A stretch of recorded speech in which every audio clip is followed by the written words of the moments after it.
Hello everyone, कैसे हैं आप सब। आशा करता हूं आप लोग बढ़िया ही होंगे। तो आज मैं आपको इस वीडियो में बताने वाला हूं क्लास 12th हिस्ट्री का इंपॉर्टेंट सब्जेक्टिव क्वेश्चन, यानी कि इतिहास का इंपॉर्टेंट सब्जेक्टिव क्वेश्चन। और ये जो क्वेश्चन है ये दीर्घ उत्तरीय प्रश्न है जो कि 5 नंबर के आपके एग्जाम में आते हैं, वही वाला प्रश्न, ठीक है ना। और टोटल 5 नंबर के क्वेश्चन कितने आएंगे आपके एग्जाम में, तो वो आएंगे 8, जिसमें से आपको बनाने हैं कोई भी 4, मतलब कि 4 कोई भी चूज कर लीजिए 8 में से और वो बना दीजिए और हो जाएंगे टोटल 4 क्वेश्चन बन जाएंगे। और ये चारों क्वेश्चन का नंबर कितना रहेगा, तो 5 नंबर के रहेंगे, यानी टोटल हो गया 20 नंबर के, मतलब दीर्घ उत्तरीय प्रश्न 20 नंबर के आएंगे, ठीक है ना। तो जो जो इंपॉर्टेंट आपके एग्जाम में आ सकते हैं इस साल एग्जाम में, वही क्वेश्चन हम इसमें बताने वाले हैं, ठीक है ना। इसलिए इस वीडियो को शुरू से लास्ट तक अच्छे से देखिएगा, सिर्फ देखना नहीं, अच्छे से समझ जाइएगा। देखिए इंग्लिश में तो ये भी रहता है आप लोगों का कि समझ जाते हैं लेकिन लिख नहीं पाते इंग्लिश में, लेकिन हिंदी में, हिस्ट्री में, यानी हिस्ट्री जो लोग हिंदी में लिखेंगे उन सबको तो ये प्रॉब्लम नहीं है। एक बार अगर आप लोग कहानी समझ गए कि क्या कारण था, किस लिए, ये सब अगर समझ गए, कहानी समझ गए, तो आप लोग बना के खुद से भी लिख लीजिएगा, ठीक है ना। इसलिए आपको सिर्फ समझना है, ठीक है। चलिए फर्स्ट क्वेश्चन से शुरू करते हैं।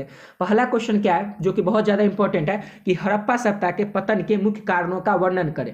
हड़प्पा सभ्यता का जो पतन हो गया था ना, उसी का क्या क्या कारण था जिस कारण से कि हड़प्पा सभ्यता का पतन हो गया था, उसी में से 4-5 को कारण बता दीजिए। 5 नंबर का है तो 3-4 को भी बताइएगा, तो 5 नंबर आपके मिल जाएंगे। लेकिन आपको ऐसे पूरा फॉर्मेट में लिखना है, मतलब कि पैसेज में लिखना है, इन्हें एक के बार लिए और इससे की तरह पूरा एकदम एक के पेज में पूरा से शुरू से स्टार्ट किया और लास्ट तक पूरा भर दिए, ठीक है ना। वैसे नहीं करना है, गजपटा के आपको ऐसे पॉइंट वाइज लिखना है क्या कारण थे। जैसे एक बाढ़ कारण था, अब बाढ़ किस कारण से हुआ ये सब, उसके बाद बाढ़ के बारे में थोड़ा डिटेल देना है 2-3 लाइन में, फिर अगला कारण लिखना है उसके बारे में 2-3 लाइन लिखना है। ऐसे करके अगर लिखेंगे तो 5 में 5 आपके नंबर आएंगे, ठीक है ना। इसलिए पहले अच्छे से समझ लीजिए इसका कहानी, फिर इसका आंसर बताते हैं कि हड़प्पा सभ्यता के पतन के मुख्य कारण का वर्णन करें। हड़प्पा सभ्यता का पतन हो गया, उसी का कारण क्या क्या कारण था, तो पहले आप ऐसे लिख दीजिएगा, ठीक है। इससे अच्छा लगेगा देखने, और ब्लैक पेन से ये लिखिएगा तो और अच्छा रहेगा कि हड़प्पा सभ्यता के पतन के मुख्य कारण के में चर्चा निम्नलिखित रूप से की गई है, या फिर निम्नांकित है, यानी नीचे जो दी गई है हड़प्पा सभ्यता के कारण है, ये ब्लैक पेन से आप लोग लिख दीजिए, ठीक है। उसके बाद अगला देखिए, पहला कारण था बाढ़। क्या था पहला कारण, तो बाढ़। इसमें भी ऐसे पहला लिख दीजिएगा, उसके बाद बाढ़ लिख दीजिएगा ब्लैक पेन से, उसका ब्लू पेन से ये सब लिखेगा। अब बाढ़ में क्या हुआ था, कैसे हुआ था, तो इस मत के अनुसार हड़प्पा सभ्यता की प्रमुख नदियों की किनारे ही है, अतः बाढ़ के द्वारा इसका पतन हुआ होगा। खुदाई में मिली बालू की मिट्टी पड़ते इस बात की या फिर इस मत की पुष्टि करती है। इसका मतलब क्या हुआ कि हड़प्पा सभ्यता जो है ना, ये बाढ़ के किनारे, मतलब नदी के किनारे ही बसा होगा, इसलिए अंदाजा लगाया जाता है कि बाढ़ के कारण भी हड़प्पा सभ्यता का पतन हो गया होगा। लेकिन इस बात की पुष्टि कैसे होगी, इस बात की पुष्टि इससे हुई है कि हड़प्पा सभ्यता की खुदाई में ना मिली बालू की मोटी परतें मिली है। ये इस बात का पुष्टि करता है कि हड़प्पा सभ्यता में, मतलब जो खुदाई हुआ हड़प्पा सभ्यता में, उसमें क्या मिला, तो बालू मिला। ये बात ना पुष्टि करता है कि हो सकता है कि बाढ़ के कारण भी हड़प्पा सभ्यता का पतन हुआ होगा। बाढ़ के कारण क्यों हुआ आपको पता चल गया, ठीक है ना। हड़प्पा सभ्यता नदी के किनारे था, अतः उसके कारण बाढ़ का कारण भी उसका पतन हुआ होगा। और इस बात का पुष्टि कैसे करेंगे, तो उसका जो खुदाई हुआ था हड़प्पा सभ्यता का ना, उसमें बालू की मोटी परत मिली थी, जिससे बात का पुष्टि होता है। पहला पॉइंट समझ गए, बाढ़ के कारण हुआ था पतन। उसका दूसरा कारण समझिए, दूसरा है अग्निकांड। क्या, तो अग्निकांड, खुदाई में जली मोटी अस्त्रों से प्राप्ति। कुछ विद्वान अग्निकांड इस सभ्यता की पतन की बात करते हैं। क्या, खुदाई में जली हुई मोटे अस्त्रों की प्राप्ति, मतलब कुछ जल गया होगा, इसके कारण भी, मतलब हड़प्पा सभ्यता का पतन कैसे होगा, तो जलने के कारण भी हो गया होगा। खुदाई में मिली कुछ मोटे अस्त्रों की प्राप्ति, कुछ विद्वान इसे अग्निकांड, मतलब कुछ लोग विद्वान जो है ना, जो बहुत बड़े इतिहासकार हैं, विद्वान सब, वो सब मानते हैं कि हो सकता है कुछ जलने के कारण भी हड़प्पा सभ्यता का पतन हो गया होगा। यानी लिख दीजिएगा अग्निकांड। सिर्फ आपको इतना याद रखना है, बाढ़, या देखिए बाढ़, अग्निकांड, आर्य आक्रमण, ये सब आपको याद रखना है। ये सब खुद से बना के लिखना है, क्यों, क्योंकि आप इतना याद तो अभी कर पाइएगा नहीं, ठीक है ना। अग्निकांड समझ गया कि जलने के कारण भी हड़प्पा सभ्यता का पतन हो गया होगा, ठीक है।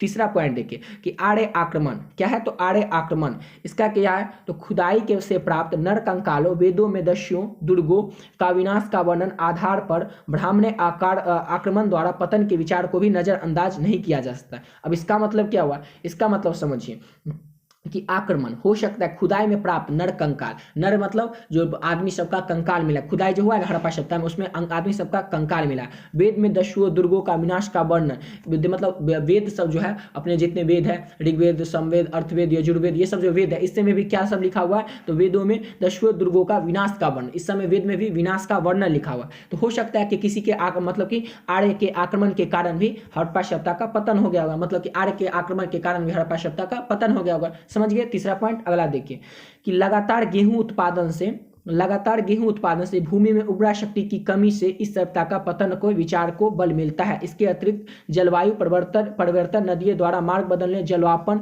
सिद्धांत भी इस संदर्भ में उल्लेखनीय है। देखिए ये सब आपको इतना याद नहीं होगा, सिर्फ आपको इतना 4 पॉइंट, ये पहला पॉइंट याद रखेंगे, जल जैसे कि बाढ़, अग्निकांड, ये सब याद रखेंगे तो आपको याद हो जाएगा, ठीक है ना। अब अगला पॉइंट, चौथा पॉइंट क्या कर रहा है कि ज्यादा जो गेहूं का उत्पादन हुआ ना, तो हर बार गेहूं उत्पाद होता होगा हड़प्पा सभ्यता में, उसमें क्या होगा, भूमि की मतलब जमीन की ना उर्वरा शक्ति, भूमि ने कुछ भी उपज उपजाने की जो शक्ति होती है खेत में यानी कि भूमि में, वो जो कम हो गई होगी। इस पर भी, इसके कारण भी हड़प्पा सभ्यता का पतन हो गया, अगर समझ गए।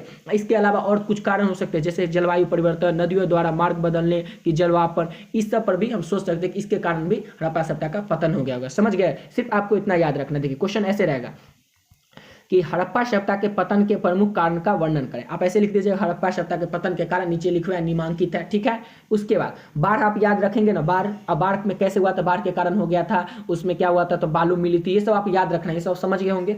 अगला समझिए, अग्निकांड, मतलब हो सकता है हड़प्पा सभ्यता में कुछ जलने के कारण वहां पर हड़प्पा सभ्यता का पतन हो गया होगा। अग्निकांड याद रखना है, बाढ़ याद रखना है, अग्निकांड याद रखना है, आर्य आक्रमण याद रखना है, आक्रमण के कारण भी हड़प्पा सभ्यता का पतन हो गया होगा। ऐसे करके बना करके लिखेंगे तो आपको पूरे पूरे नंबर मिले। सिर्फ आपको ऐसे फॉर्मेट में लिखना है, इनके पूरा निबंध की तरह की बार शुरू से स्टार्ट किया, नीचे तक लिखते चले, कहीं पर जगह, कॉमा, फुल ब्रैकेट, ये सब कुछ दिए ही नहीं। तो आप लोग को ऐसे नहीं लिखना है, ऐसे पॉइंट वाइज, जैसे कि पहले अग्निकांड लिखे, फिर यहाँ से ब्लू पेन से लिखते, फिर वहां पर जहां पर खत्म होता है वहां पर लाइन छोड़ देंगे, फिर अगला तीसरा पॉइंट देंगे, फिर अगला स्टार्ट करेंगे लिखना, ठीक है ना। ऐसे करके लिखना है, बस आपको ये याद रखना है कि हड़प्पा सभ्यता के पतन, तो बाढ़, अग्निकांड, आर्य आक्रमण, और क्या है, तो ज्यादातर गेहूं उत्पादन के कारण भी, ठीक है। ये चारों पॉइंट याद हो गया ना, अब आप बना के खुद से लिख ही दीजिएगा, हम समझ सकते हैं। अगला क्वेश्चन देख लेते हैं कि 1857 के विद्रोह की असफलता के कारण का उल्लेख करना। 1857 में जो विद्रोह हुई थी ना, इसका ये असफल हो गया था। अब क्यों असफल हो गया था, इसी के कारण का उल्लेख करें, मतलब कि इसी का उल्लेख करना है। 1857 की क्रांति जो थी, इसका असफल ये क्यों हो गया था, ठीक है। 1857 की विद्रोह या फिर क्रांति जो कहिए, तो आप समझिए कि 1857 के विद्रोह की असफलता के निम्न कारण थे, मतलब नीचे कारण लिखे होंगे, ऐसे आपको लिख देना है। उसके बाद योग्य नेतृत्व का अभाव, ठीक है।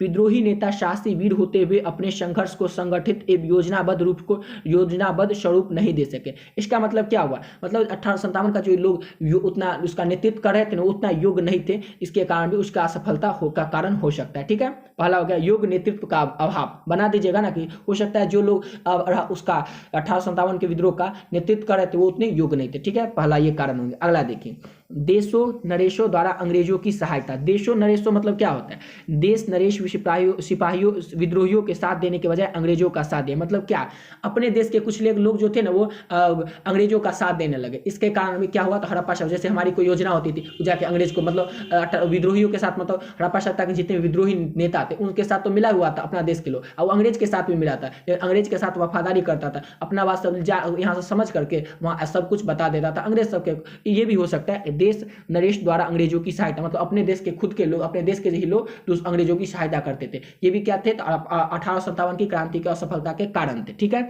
अगला देखिए, विद्रोहियों की सीमित साधन से ही पता चलता है, विद्रोही के पास उतना गन नहीं रहा होगा, बम नहीं रहा होगा, उतना आज सैनिक नहीं रहा होगा। विद्रोहियों के पास अंग्रेजों के मुकाबले धन, अस्त्र शस्त्र, धन का अभाव था, मतलब वही कि धन, उनके पास उतना पैसा नहीं था कि वो बंदूक जुटा पाते, सैनिक को जुटा पाते, अस्त्र का अभाव, वही धन, बंदूक नहीं था, बम नहीं था, ये सब नहीं था, इसका भी अभाव था। विद्रोहियों के पास सीमित साधन, समझ गए तीसरा पॉइंट। अगला देखिए, निश्चित उद्देश्य का अभाव। इसका मतलब क्या, निश्चित उद्देश्य का मतलब क्या हुआ, विद्रोहियों को कोई निश्चित उद्देश्य नहीं था, अतः वे लंबे समय तक सुनियोजित ढंग से लड़ाई न कर सकें। निश्चित उद्देश्य का हुआ मतलब क्या, उनका निश्चित कोई उद्देश्य नहीं था कि जब भाग जाएगा अंग्रेज उसके बाद क्या होगा, ये सब कोई निश्चित नहीं था, मतलब क्या क्या करना है कुछ निश्चित नहीं था, सिर्फ ये होता कि हम विद्रोह करेंगे, लेकिन निश्चित नहीं किया था कि कैसे करना है, उतना कुछ फिक्स नहीं किए थे, मतलब निश्चित उद्देश्य ही नहीं था उनका, समझ गए। यही क्या कारण था, तो 1857 की क्रांति के असफलता के कारण थे। सिर्फ आपको इतना लिखना है, याद रखना है, उसके बाद आप लोग खुद बना के लिखिएगा, क्योंकि इतना आपसे याद होने वाला नहीं है। पहला याद रखेंगे 1857 के विद्रोह की सफलता में कि योग नेतृत्व का अभाव, समझ गए, योग नेतृत्व का अभाव। दूसरा है देश नरेश द्वारा अंग्रेजों की सहायता, समझ गए कि अपने देश के लोग जो अंग्रेज का मदद करते थे। अगला है विद्रोहियों के सीमित साधन, उनके पास धन की कमी थी, अस्त्र शस्त्र की कमी थी। अगला है निश्चित उद्देश्य का अभाव, उनके पास कोई उद्देश्य ही नहीं था कि कैसे क्या करना है, ठीक है ना। विद्रोहियों के पास कोई निश्चित उद्देश्य नहीं था, तो वे लंबे समय तक सुनियोजित ढंग से लड़ाई नहीं कर सके, ठीक है, समझ गए। दूसरा दो क्वेश्चन अच्छे समझ गए ना, अच्छे समझ गए तो इसमें से एक क्वेश्चन जरूर आएगा ही। अगला है विजयनगर की स्थापत्य कला की विशेषताएं लिखें। किसके? तो विजयनगर की ना स्थापत्य कला की विशेषता लिखना है। तो विजयनगर साम्राज्य की स्थापना 14वीं शताब्दी में हरिहर बुक्का के द्वारा की गई थी। ये तो आप ऑब्जेक्टिव में याद कर लिए थे कि विजयनगर की स्थापना किसने की थी, तो 14वीं शताब्दी में हरिहर बुक्का ने की थी। समझ गए? ठीक है। अगला है विजयनगर स्थापत्य शैली में चौल, चालुक्य, पल्लव तथा होयसल शैली का शिक्षण मिला है। ये याद रखना पड़ेगा। चौल का, देखिए विजयनगर स्थापत्य शैली में ना चौल का, चालुक्य का, पल्लव का तथा होयसल शैली का शिक्षण मिला है। इतना समझ गए? अगला देखिए स्थापत्य कला में वृद्धेश्वर, बेलूर, विरूपाक्ष मंदिर विठला स्वामी मंदिर इस शैली के महत्वपूर्ण उदाहरण, इसके महत्वपूर्ण उदाहरण है स्थापत्य कला के। ठीक है ना, विजयनगर का स्थापत्य कला के ये सब उसके उदाहरण है। मतलब ये सब मंदिर बनाए गए थे। कौन कौन मंदिर पढ़ लीजिए आप लोग? वृद्धेश्वर, बेलूर, विरूपाक्ष विठल स्वामी मंदिर इस शैली के उदाहरण, मतलब ये मंदिर बनाए गए थे। ठीक है ना, विजयनगर में। उसके बाद विजयनगर में स्थापत्य कला के बारे में बताना है, तो यही सब होगा। ठीक है ना।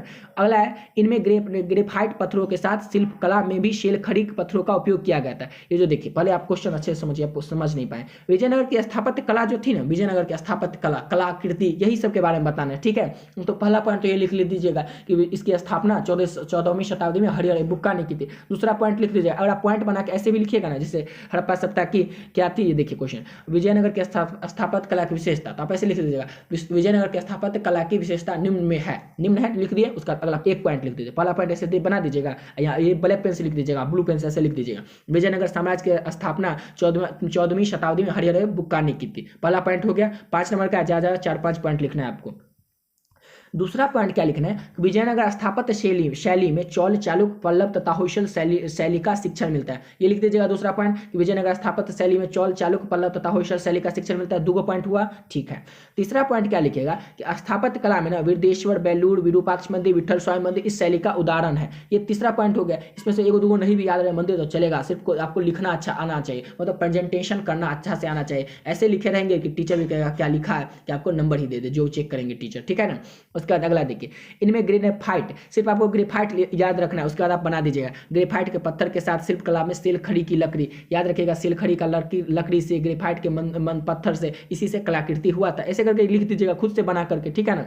अगला देखिए, स्तंभों को जानवर तथा पौराणिक हिंदू राष्ट्र से सजाया गया था। स्तंभों को जानवर तथा पौराणिक हिंदू कथाओं से सजाया गया था। स्तंभ मतलब क्या था? खंबा को। 1 पॉइंट तो ऐसे ही हो गया। बहुत इसमें 5-7-8 पॉइंट, लेकिन आपको बस 5-6 पॉइंट ज्यादा लिखना है। ये ऐसे लिख दीजिएगा कि विजयनगर में ना स्थापत्य कला इस तरह से थी कि उसमें खंभा सब पर क्या हुआ था, तो जानवर तथा पौराणिक हिंदू कथा से सजाया गया था विजयनगर का स्तंभ, यानी कि खंभा भी लिख दीजिएगा तो चलेगा। ठीक है ना, लेकिन स्तंभ लिखते तो ज्यादा अच्छा रहता है। 1 पॉइंट यही हो गया। मंडप के चबूतरे पर बने तथा मंदिर में भव्य गोपुरम प्रवेश द्वार भी है। विरूपाक्ष स्वामी मंदिर इस्लामी शैली का प्रभाव दिखाता है। ये सब नहीं भी लिखेगा तो चलेगा, बस आप इतना लिख दीजिएगा। पहला तो खंभा वाला लिख दीजिएगा, उसमें खंभे पर जानवर तथा हिंदू कथाओं को सजाया गया था, जानवर को तथा हिंदू पौराणिक कथाओं को सजाया गया था। पहला ही हो गया। उसमें लिख दीजिएगा ग्रेफाइट के मंदिर जो था उसमें क्या था, तो ग्रेफाइट के पत्थर से के साथ शिल्प कला, सेल खड़ी के पत्थरों का उपयोग किया गया था। ये सब लिख दीजिएगा। ठीक है। अगला देखिए कि स्थापत्य कला में वृद्धेश्वर मंदिर सब उदाहरण दे दीजिएगा। नेक्स्ट है कि विजयनगर स्थापत्य कला ये किया था, ये शिक्षण मिलता है, एगो किसने स्थापना की थी, ये लिख दीजिएगा। इतना अगर लिख देते हैं ना, हो गया। बस आपको एक बार आपको पढ़ना है। एक बार अगर आप पढ़ लिए ना, खुद से आप लोग पढ़िए, जैसे हम अभी समझा दिए। अभी आप लोग एक बार इसको स्क्रीनशॉट ले लीजिए या फिर मुझसे PDF ले लीजिएगा इसका। उसके बाद आपको एक बार बस पढ़ना है, उसके बाद अपने आप आपसे बन ही जाएगा क्वेश्चन। सिर्फ आपको बना के लिखना है। इंग्लिश तो है नहीं कि आप बना के लिख नहीं पाएंगे, ये तो हिस्ट्री है, इसमें तो आप खुद से बना के लिख दीजिएगा तब भी चलेगा। हिंदी में, हिस्ट्री में समय तो आप बना के लिखिए दीजिएगा। ठीक है। चलिए अगला क्वेश्चन देख लेते हैं। 4 नंबर, सवर्णीय अवज्ञा आंदोलन पर टिप्पणी कीजिए या फिर टिप्पणी लिखें। तो महात्मा गांधी ने के नेतृत्व में भारतीय जनता ने सवर्णीय अवज्ञा आंदोलन किया था। पहला पॉइंट हो गया। किसने के नेतृत्व में, बस इतना याद रखिए, महात्मा गांधी। आगे आप खुद लिखिएगा कि महात्मा किसके सवर्णीय अवज्ञा आंदोलन पर टिप्पणी लिखना होगा। सिर्फ आपको महात्मा गांधी याद हो गया, महात्मा गांधी आप खुद आप लिखिएगा कि महात्मा गांधी के नेतृत्व में भारत के लोग ने सवर्णीय आंदोलन यानी शुरू किया था, आरंभ किया था, जो खुद से आपको बना के लिखना है। सिर्फ आपको महात्मा गांधी याद रखना। किसने स्टार्ट किया था सवर्णीय अवज्ञा आंदोलन, तो यह तो आपको पता ही होगा, महात्मा गांधी ने किया था। 1 पॉइंट यही हो गया ना कि महात्मा गांधी स्टार्ट किए थे भारत के जनता के साथ। ऐसे करके खुद से बना के लिखिए ना। अगला देखिए कि आंदोलन का प्रारंभ 12 मार्च 1930 में गांधी जी ने अपने 79 कार्यकर्ताओं के साथ साबरमती आश्रम में समुद्र के तट पर स्थित दांडी की ओर गए थे। देखिए अभी सवर्णीय अवज्ञा आंदोलन में हुआ क्या था, पहला तो समझ गया कि भारत के जनता के साथ महात्मा गांधी किए थे, एगो पॉइंट हो गया, 5 पॉइंट आपको लिखना है। तो दूसरा पॉइंट क्या होगा कि आंदोलन की शुरुआत कब हुई थी, तो 12 मार्च 1930 में हुई थी। इसमें वो क्या किए थे, तो अपने 79 कार्यकर्ताओं के साथ साबरमती आश्रम के से समुद्र तट पर स्थित दांडी की ओर गए थे। मतलब इतना भी लिख लीजिएगा, साबरमती आश्रम में गए थे, समुद्र तट नहीं भी याद रहेगा लेकिन याद रहेगा ना। देखिए पहला पॉइंट है कि महात्मा गांधी जो है भारतीय जनता के साथ क्या किए थे, तो सवर्णीय अवज्ञा आंदोलन शुरू किए थे। दूसरा पॉइंट है कि 12 मार्च को, खाली डेट याद रख लीजिए, 12 मार्च 1930, 12 मार्च 1930 किसी किसी का उस दिन बर्थडे भी होगा, ऐसे याद रखिएगा कि मेरा तो आज तो बर्थडे है, उसी के दिन हुआ था, किसी के दोस्त का बर्थडे होगा, ऐसे करके याद रखिए ना।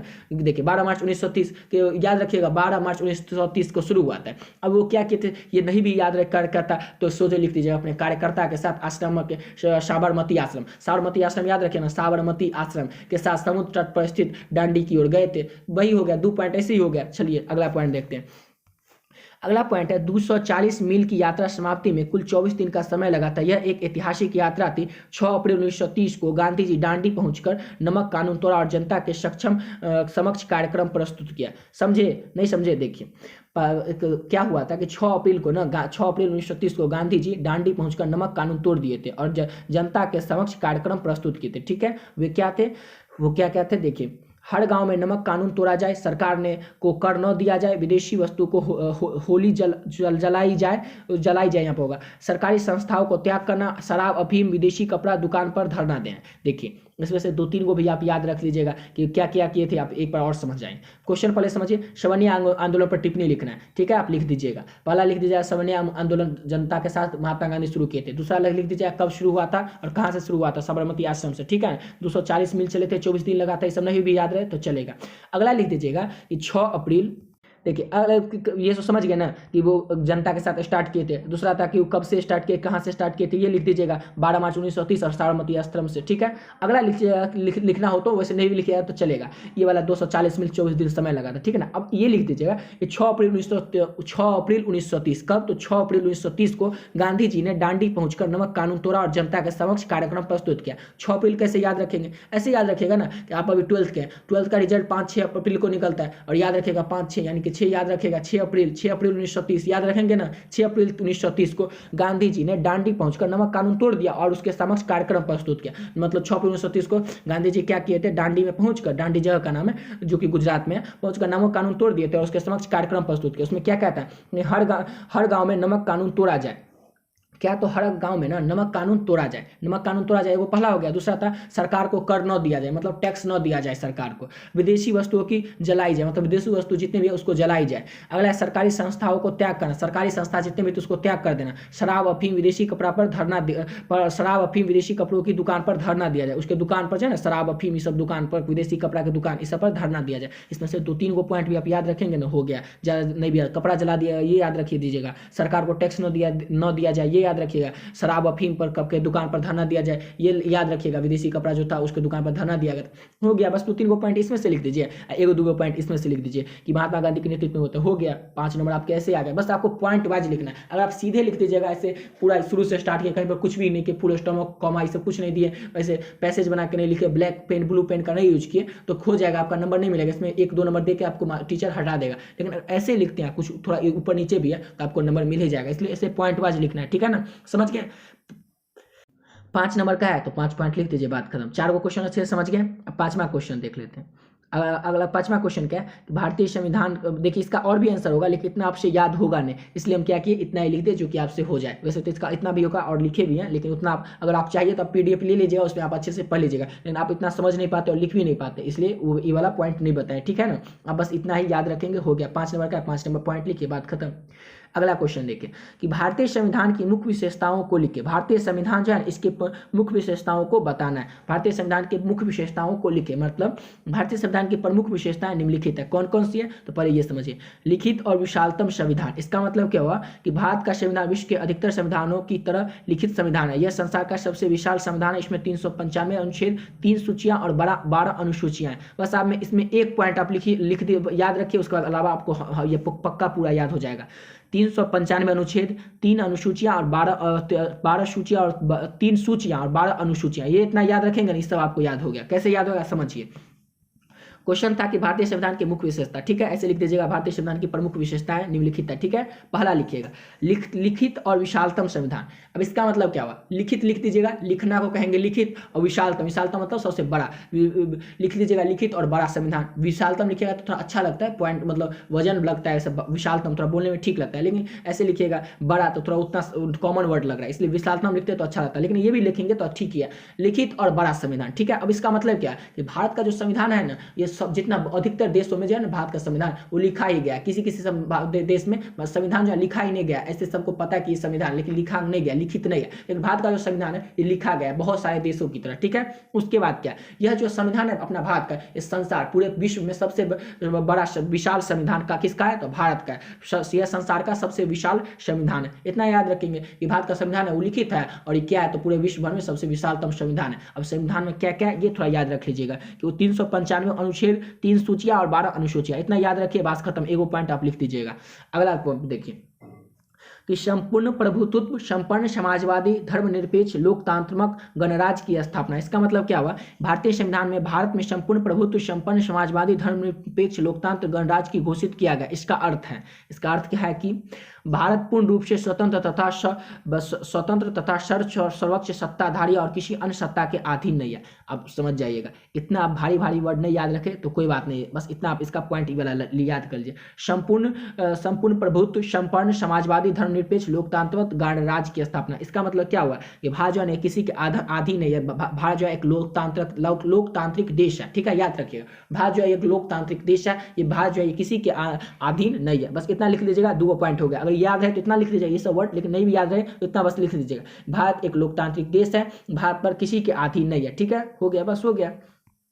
एक और याद रहे तो लिख दीजिएगा धर्मनिरपेक्ष, मतलब सभी धर्म को एक समान देखना, ये भी लिख लीजिएगा। धर्मनिरपेक्ष का मतलब होता है सभी धर्म को एक समान देखना, ठीक है। भारत में सभी धर्म एक तरह समान है, हिंदू मुस्लिम सब भाई भाई है, ठीक है, ऐसे करके याद रखिएगा। अगला पॉइंट क्या है, जनता का अपना संविधान। इसका मतलब क्या है, जनता का अपना संविधान। भारत के संविधान की प्रमुख विशेषता यह है कि यह जनता का अपना संविधान, इसे जनता ने स्वयं अपनी इच्छा से अपने ऊपर लागू किया। जनता का अपना संविधान, इसका मतलब पढ़ के आपको पता चलेगा कि भारत का जो संविधान है ना, ये इसकी एक विशेषता है। क्या प्रमुख इसकी विशेषता है कि जनता का अपना संविधान है, इसे जनता ने स्वयं अपनी इच्छा से अपने आप पर लागू किया। जनता का अपना संविधान है और इसे जनता ने स्वयं अपनी इच्छा से इस पर लागू किया, बस हो गया, जनता का अपना संविधान, याद रखेंगे। अगला पॉइंट देखिए, संविधान की सर्वोच्चता। इसका 3 ही पॉइंट है, थोड़ा इसमें 2-3 लाइन लिखिएगा हो जाएगा, आपका 5 नंबर का 3 पॉइंट भी लिखिएगा हो जाएगा, थोड़ा मतलब ये लिख दीजिएगा, इसको डिफाइन 2-3 लाइन में कर दीजिएगा, हो गया। जैसे ये देखिए, संविधान की सर्वोच्चता, इसका मतलब क्या हुआ, भारतीय संविधान की एक अन्य विशेषता यह है कि यह देश का सर्वोच्चतम कानून है, कोई कानून या आदेश इसके विरुद्ध जारी नहीं किया जा सकता, सरकार के सभी अंगों संविधान अनुसार कार्य करना पड़ता है। इसका मतलब क्या है, संविधान की सर्वोच्चता, इसका मतलब ये हुआ कि भारत का जो संविधान है इसके विरुद्ध कोई नहीं जा सकता, इसके ऊपर कोई भी कानून नहीं है, तो समझे, भारत का जो संविधान है ये सर्वोच्च है, यानी सर्वोच्चता है, यानी कि इसके ऊपर कोई कानून नहीं है, भारत का संविधान सबसे ऊपर है, समझ गए ना। इसी को बना दीजिएगा, सरकार के सभी अंग संविधान इसके अनुकूल कार्य करते हैं, समझ गए। ये क्या क्वेश्चन कर रहा था, जितने भारत का संविधान है इसके अनुकूल न सब काम करते हैं, कोई कानून इसके ऊपर है ही नहीं, सरकार के जितने भी अंग है मतलब सभी काम इसके अनुसार ही काम करना पड़ता है, संविधान के अनुकूल ही हमें सब काम करना पड़ता है, समझ गए। बस एक पॉइंट इसका याद रखेंगे, आपको अपने आप याद रहेगा, ठीक है ना। देख लीजिए एक और पॉइंट, भारतीय संविधान की प्रमुख विशेषता किसकी, तो भारतीय संविधान की, समझ गए। उसको से लिखित और विशालतम, समझ गए, लिखित मतलब लिखा हुआ और विशालतम मतलब पूरे विश्व भर में सबसे बड़ा संविधान है, बस ये वाला पॉइंट याद रखिएगा, इसमें 395 अनुच्छेद वाला, ठीक है। अगला देखिए, संपूर्ण प्रभुत्व संपन्न समाजवादी धर्मनिरपेक्ष और लोकतंत्रात्मक गणराज्य। संपूर्ण संपूर्ण, इसका मतलब इतना आपको समझ में आएगा ना, आप याद भी नहीं कर पाएगा। तो इसमें आपको क्या याद करना है कि भारत जो है ना किसी के अधीन नहीं है और भारत एक लोकतांत्रिक देश है, इसमें सभी लोग एक साथ मिलजुल कर रखते हैं, मतलब कि धर्मनिरपेक्ष है, सभी लोग मिलजुल कर रहते हैं, सभी लोग मिलजुल कर एक फेस्टिवल मनाते हैं, हर त्यौहार मनाते हैं, बस ये होगा धर्मनिरपेक्ष, मतलब हर एक वर्ग के लोगों को एक समान देखना, यही हो गया, ठीक है ना, धर्मनिरपेक्ष का मतलब। तीसरा पॉइंट लिख दीजिएगा। अगला पॉइंट देखिए, जनता जनता का अपना संविधान। ये जनता का संविधान का मतलब क्या है कि भारत का जो संविधान है इसकी एक विशेषता यह है कि भारत की जनता का अपना संविधान है, इसे लोग अपनी स्वयं की इच्छा से उसको अपने ऊपर लागू कर सकते हैं। समझ गए। अगला देखिए, संविधान की सर्वोच्चता। संविधान की सर्वोच्चता मतलब इसके ऊपर, संविधान के ऊपर कुछ नहीं है। संविधान जो है इसके विरुद्ध कुछ है ही नहीं, इसके ऊपर कुछ है नहीं, इसके विरुद्ध कोई नहीं जा सकता, कोई कानून इसके ऊपर नहीं है। सरकार के जितने भी अंग है ये सब इसके अनुसार ही काम करते हैं। समझ गए अच्छे से। हम आशा करता हूँ आप ये पांचों क्वेश्चन आप लोग अच्छे से समझ गए होंगे। अगर नहीं भी आया हो वैसे तो आ ही गया हो, अगर नहीं आया हो तो क्या कीजिएगा, आप इसको एक बार फिर से वीडियो को देख लीजिएगा, नहीं तो मुझसे PDF ले लीजिएगा, ठीक है ना। इससे क्या होगा, आपके एग्जाम इसमें से अगर जो भी क्वेश्चन आएंगे आपसे बन ही जाएंगे, ठीक है।